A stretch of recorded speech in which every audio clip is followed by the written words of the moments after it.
And welcome back to Metropole Sports Center. My name is Nashon Oano. As I promised you in the first part of the show, we are going to be talking about matters golf today. And joining me in studio today is Mr. Larry from the Junior Golf Foundation, and we are going to be talking a lot of golf terms. If you've not learned about what golf is about, then today is the show that you're supposed to be tuning in. Mr. Larry, welcome to Metropole Sports Center. Thank you very much. Thank you for inviting me. Thank you so much for finding time. Very quickly, I know many people might not have heard prior to the event that happened this weekend. We are going to be coming to that. But people might not heard about the Junior Golf Foundation. Maybe you can talk to us about what the Junior Golf Foundation is about and what the activities that it is involved in. Junior Golf Foundation was started in 1995 by the Kenya Golf Union and the Kenya Ladies Golf Union for the purpose of developing the game at a very junior level. And so we are the development wing of the Kenya Golf Union. So our mandate is to nurture talent from the age of 5 to up to 21. And over the years, most of the children who have been playing golf at a very low level have been children from golfers. However, for the last couple of years, we've decided to go out of the golfing community and reach kids from primary schools within areas closer to golf clubs. And that program is quite very impressive. We have been able to register quite a number of juniors. However, golf is not an easy or a cheap sport because of the fact that all the equipments are all imported. And the biggest headache that we have had, from children, we have recruited from schools and so on, is getting them equipment and so on. So we've, over the past 1 year, trying to reach out corporates to assist us in our development program, which is training and training of coaches who are going to handle these kids, because children are very sensitive. They're not like adults golfers. You have to find a way of how to handle them so that you encourage them to come and continue playing as opposed to discourage them. So we've managed to reach a number of corporates. Some of them, we've been with them for some times, like Crime Pens, Prime Bank. But this year we were able to reach Safaricom, who are actually our main partners as I'm talking now, because they agreed to give us, to partner with us for the next 3 years. And also we have NCBA Bank, which maybe you are not aware, they are also having their own golf series in the country. And within their golf series, they have included 2 junior events. These 2 junior events are being organized in the US Kids Golf system, whereby, the qualifiers, they go and play in the regional finals in Rome or South Africa.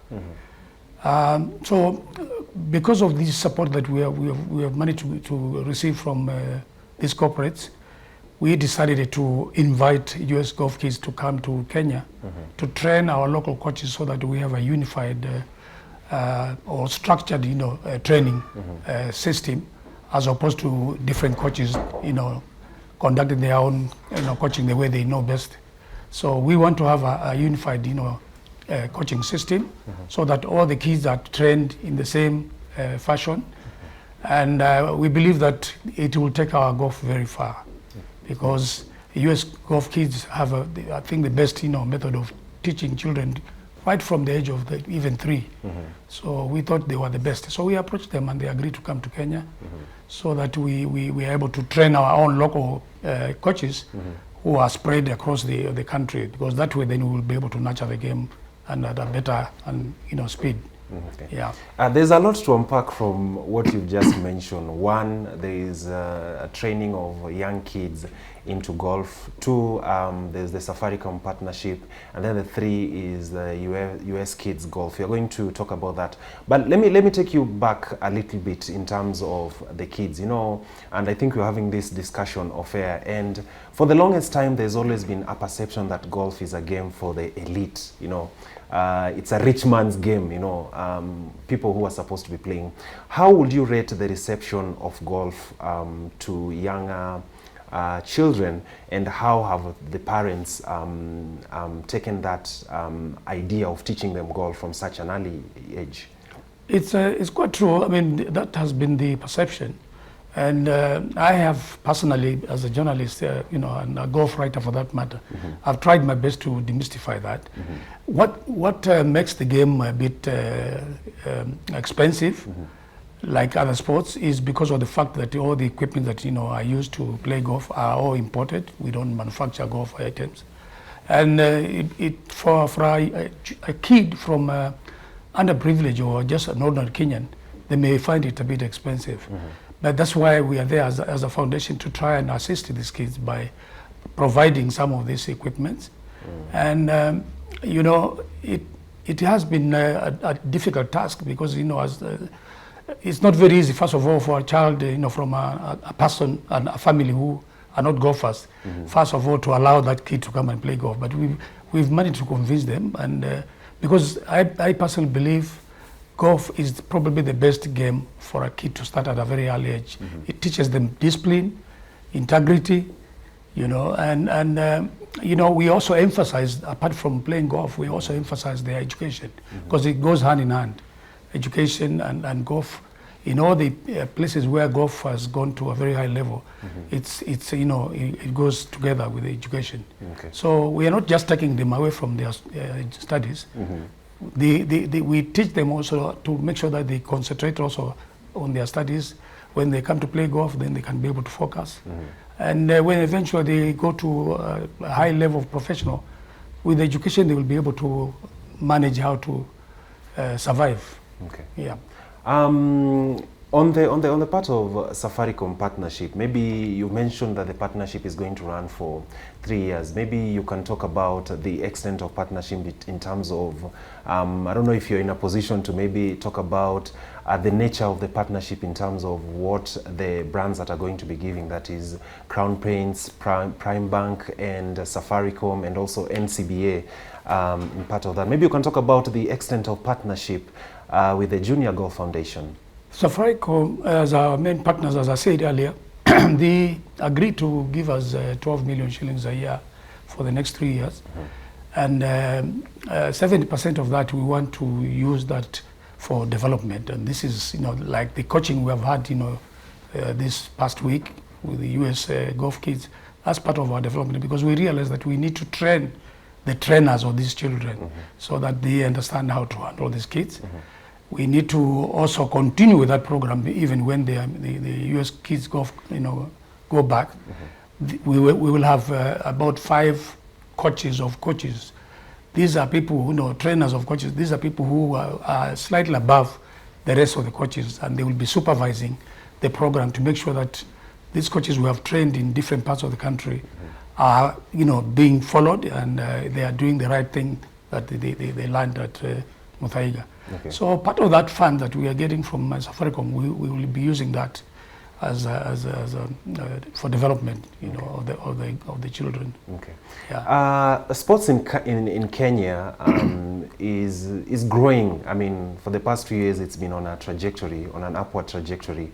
Maybe you can talk to probably other sponsors or other corporates who are still biding their time before they get to sponsor sports in the country. I mean, why is it important for them to be part of sports development in the country and nurturing the next generation of athletes in the country? My appeal is, you know, to our corporates in the country. They should support, you know, sports, because, you know, we are still treating sports here as a social, you know, activity. But in other countries like South Africa, you know, sports like golf is an industry.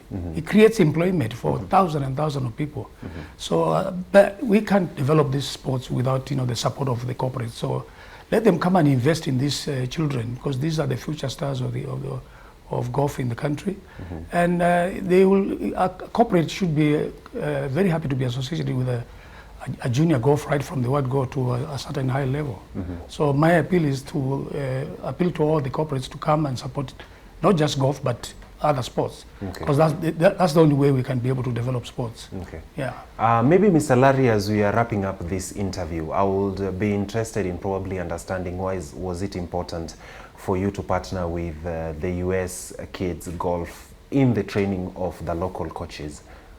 We actually approached quite a number of other organizations that are involved in junior golf, like the Sir Nick Faldo Foundation in Great Britain and others, but they didn't respond, positively the way US Kids Golf responded.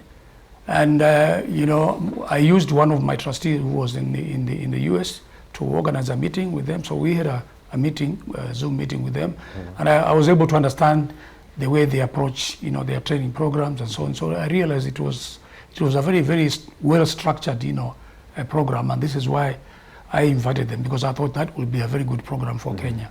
Yeah. Okay. Maybe as we finally, last but not least, as we finish, maybe a clarion call or a call to action to probably parents who are watching the interview and are still thinking twice about enrolling their children into talent development programs such as the Junior Golf Foundation. I would like to appeal to parents who have not, registered their children to play golf, that they should do so, because this game will help their children to become a very good, disciplined children. And who knows, the game may take them very far. So, I mean, it's only 1,000 shillings to register them. And when the child gets that JGF card or Junior Golf Foundation membership card, the child can play in any golf club in Kenya by paying 100 shillings. And it's renewable annually. So 1,000 shillings a year is not so much. Although some of them are not able, but we assist them even to pay for their membership. So I would like to appeal to parents in the country to bring them children into golf. It's one game that molds children into better citizen. Okay. Yeah. Mr. Larry Ngala, thank you so much for finding time. Looking forward to having you again on Metropole Sports Center. I know you have other activities planned out for the next 1 year, so looking forward to having you again on the show. Much appreciated. Thank you so much. Now we quickly shift gears into the sports fact segment of the show, and as I mentioned in the first part of the show, today's focus of the discussion was only going to be about golf. Now the following are just some of the interesting things that you did not know about the game of golf. Now the first one is golf was banned 3 times in Scotland between the years of 1457 and 1744 because the government believed it interfered with military training. The other one is the first round of women golf was played in Musselburgh, Scotland, before the first women's club was developed in 1867.